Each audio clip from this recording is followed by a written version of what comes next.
Hello there. I'm Ryan, and today we're going to look at flex slots in blue-white control. Now, I've already talked about the deck as a whole, the overall strategies of the deck, how to sideboard with the blue-white control deck, but now we're going to be looking at flex slots, or how you should be building your blue-white control deck. So let's jump right into it. This is a list of the cards in blue-white control that are not flex slots, that you essentially have to play, give or take a land or two here or there. Now, there are 51 cards in the main deck and only 5 cards in the sideboard that are essential. And 51 cards in the main deck is kind of like a normal amount to be non-flex slots in a deck, but 5 cards in the sideboard as considered to be like needed is really small. However, this is the norm with control decks. With control decks, you really have to sculpt your deck, main deck, but mostly sideboard, to be able to beat the decks you are going to play against. And thus, there's no really stock list of it. So let's look at the cards you can play in these 9 slots in the main deck and 10 slots in the sideboard. So in these slots, you can play any of these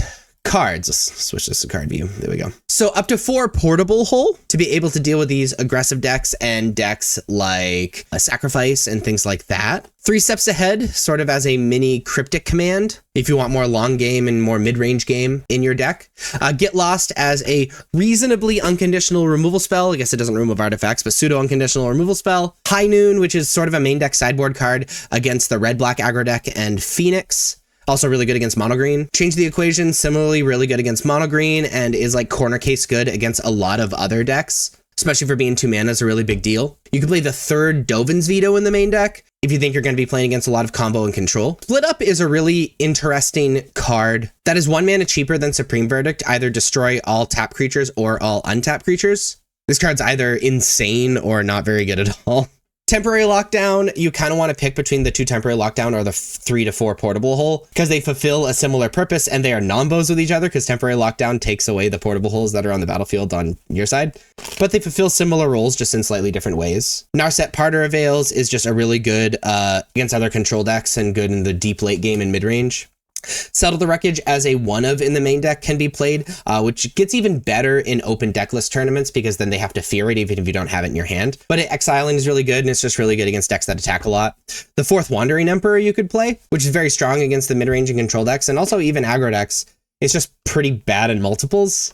4th Memory Deluge if you're worried about card advantage. And 1 main deck Shark Typhoon can be played for the mid-range and control deck sort of as a main deck sideboard slot. But also you can just like cycle it. So it's kind of like one of those very little risk main deck sideboard slots. As far as the cards in the sideboard goes, pick 10 of these 18 cards. The 2 High Noon we've already talked about when we talked about the main deck slot. 2 Rest in Peace for Graveyard Hate for decks like Phoenix, Greasefang, and like Lotus Control. Aether Gust for decks like Mono Green, also really good against the red-black aggro deck. And like Lotus Field and corner case good against a lot of other decks. Go up to the playset of Dovin's Veto in the sideboard. Again, we've already talked about Dovin's Veto when we talked about main deck slots. Knockout Blow for these aggro decks. Kutsil's Flanker is a really interesting card that's like fine against a lot of different things. It can just be a threat against control. It's Graveyard Hate on a stick. It can gain life and block. It's just one of those things that you want to put in your sideboard if you want a little bit of everything. Narset Parter Avails as a 1-of in the sideboard. You can play, we've already talked about the main deck reason for it. You can play the Companion Kahira. Some decks are coming off of this because a lot of them sideboard into Hullbreaker Horror and you can't play Hullbreaker Horror and Kahira. And often you want your companion against the decks that you're bringing in Hullbreaker Horror against anyway, but Kahira is pretty free for a main deck slot, or if you decide you don't want to play Hullbreaker Horror. 3rd Beza in the sideboard for mid-range aggro and control, just really bad against combo. Farewell for just the reset button. This would be the 2nd Farewell. The 2nd Shark Typhoon in the sideboard is another option, again for mid-range and control.